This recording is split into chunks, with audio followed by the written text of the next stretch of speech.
मिरु थावनि आरो क'क्राझारनि बे मावथि बिबानगिरि आरो लोगोसे फोलेरनि आरो बर' हारिनि जे थामोनथा रैखाथि जिखि जेंना फैया मानो जिखि सुथुर फैया मानो जोङो दुलाराय बर' फरायसा आफादनि जोंनि जे थांखि दङमोन आरो बे थांखि आरो आदर्शखौ बिथा खालामनानै बड'लेण्डनि केपिटेल आरो क'क्राझारनि जि सेन्टार जायगा बड'फा चिल्ड्रेन पार्क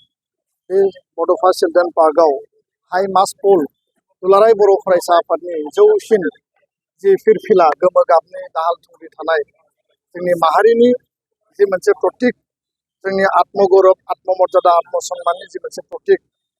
आरो जोंनि जि साहस आत्मबलिदाननि जि मोनसे प्रतीक आरो जुजिग्रा मंगलीय फोलेरनि जि मोनसे प्रतीक बे फिरफिलाखौ दिनै जोङो 30 सेप्तेम्बराव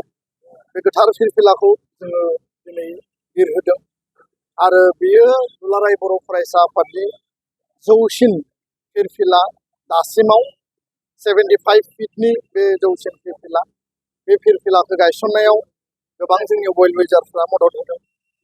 बे सरकारि गोबां बिथिंजों जोंखौ मदद होदों आरो गासै मदद होगिरि बिथांमोननिसिम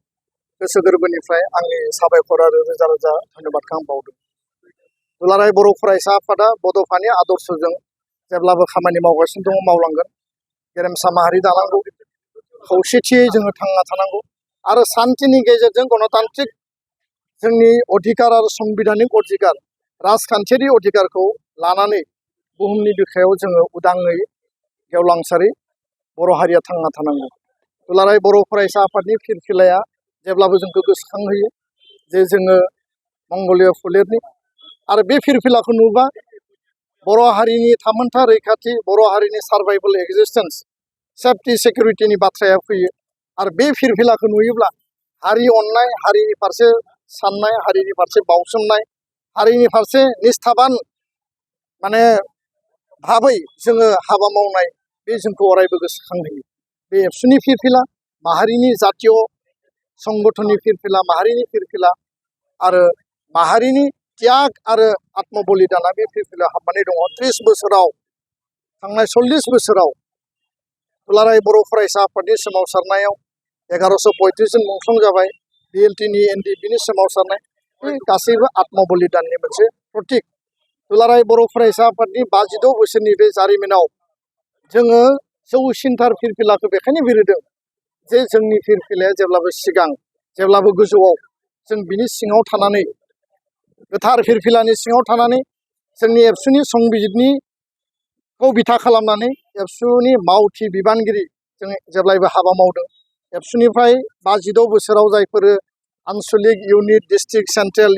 स्टेट कमिटि बिभिन्न लेभेलाव खामानि मावलांनानै दिनै गावबा गावनि जिउआव बिथांमोना हाबा मावगासिनो दङ बिथांमोननियावबो बे एबसुनि फिरफिलाखौ नुयोब्ला जेब्लाबो हारिनि फारसे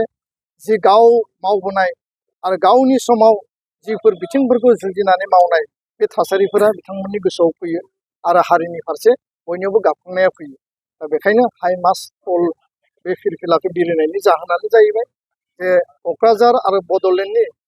बे हेडक्वार्टाराव एबसुनि फिरफिलाया जेब्लाबो उदाङै बिरबाय थानांगौ आरो जोंखौ हारि सिबिनायनि थाखाय हारिनि थाखाय बावसोमनायनि थाखाय जेब्लाबो थुलुंगा होबाय थानांगौ जोंखौ जेब्लाबो गोसोखांहोबाय थानांगौ आरो बे बिथिंखौ नोजोर बोनानै जों बे फिरफिलाखौ बिरहोदों।